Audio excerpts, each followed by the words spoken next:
Let's talk about that plan. Senator Markwayne Mullin joins us now. He sits on the Committee on Health, Education, Labor, and Pensions. Senator, good to have you back on. This has become a top priority for Republicans pretty quick. How do you imagine this will look? And what kind of plan will actually work to fix the problems that Hakeem Jeffries is talking about? Well, obviously, affordable health care has become very unaffordable. You pointed this just a second ago. They promised us through President Obama, he said himself that premiums are going to go down 25%. They're up 221% and supposed to rise up to over 230%. We've seen prescription drugs go through the roof. President Obama said if you like your plan you have now, you can keep it. That was an absolute lie. So we've seen that affordable health care, aka Obamacare, isn't working. So what President Trump is saying is, why would we try to fix a blown motor? This motor is, you can't repair it. You're going to have to replace it. So he said, well, instead of it sending it to the healthcare insurance company, send it directly to the people and let them choose their health care, which is exactly what we need to do. And when he talks about choosing, it's not choosing what is there, it's choosing what best fits you. Have insurance companies start writing policies that fits the individual. I mean, we do this with homeowners insurance, we do this with vehicle insurance. If you don't have claims, if you take care of your place, if you live within 500 feet of a fire hydrant, if you don't get speeding tickets, if you're not having accidents, your insurance goes down. So if you're taking care of your body, you're not overweight, you're not smoking, you're not drinking, you're not dipping, you're not using these drugs, then your insurance premiums are going to go down. If you decide to abuse your body and you decide not to work out, then your premiums are going to be higher. That's what health care should be. Give the individual choices, and instead of giving these subsidies to the insurance companies, give it straight to the American people. That's what a free market looks like.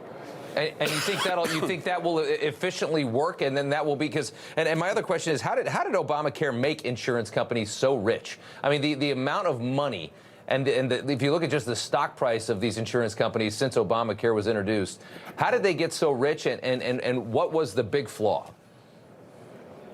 Well, any regulation and mandate you put onto any corporation, I don't care what the corporation is, especially healthcare, they're going to pass that cost on to the individual. When you start making every premium have to cover maternity, well, I don't need that. My wife, we have 6 kids, we're not having more kids, doesn't need that. When you start having every premium cover pre-existing conditions, when you start having every premium cover catastrophe, when you start having every premium cover X amount of prescription drugs, every time you do that, they assume that even the healthy individual and the person that's not healthy, they're going to be using the coverage, so they're charging everybody a premium price to cover the mandates rather than the insurance being able to be written for the individual. And then on top of that, you had the Democrats that decided to go out and say, hey, since it's so expensive in 2021 because of COVID, we're simply going to do a premium tax, and we're going to pay the insurance companies to keep their premiums low.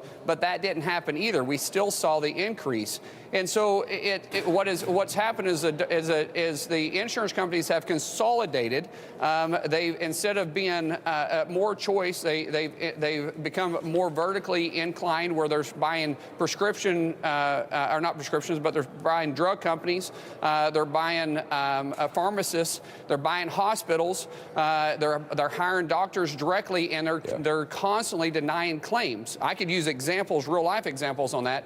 And every time they do that, they're making more and more money, which, listen, I'm not against private companies making money, but taxpayers shouldn't be subsidizing them at the same time. No, and when it's government subsidizing private companies, look out, because it's a feeding frenzy, because there's an endless amount of money. That's right. Is the idea that comes into Washington. It never ends, and you can always make it higher. That's a great explanation. Senator Markwayne Mullin, we appreciate it. And you think in the last 5 seconds here, the Republicans are going to have a plan in coming weeks? We're going to have the outlines of this thing? Well, it's never that simple when it comes to health care, because politicians make it very difficult. Yeah. But we have a plan we're moving forward. Hopefully President Trump can simplify it, because we make things very difficult in Congress, and he likes to use the word KISS, keep it simple, stupid. And so I think between us and the White House, we can have something by the end of the year. End of the year. Okay, well, that's only 6 weeks away. Markwayne Mullin, Senator, thanks so much. We appreciate it. Thank you, sir.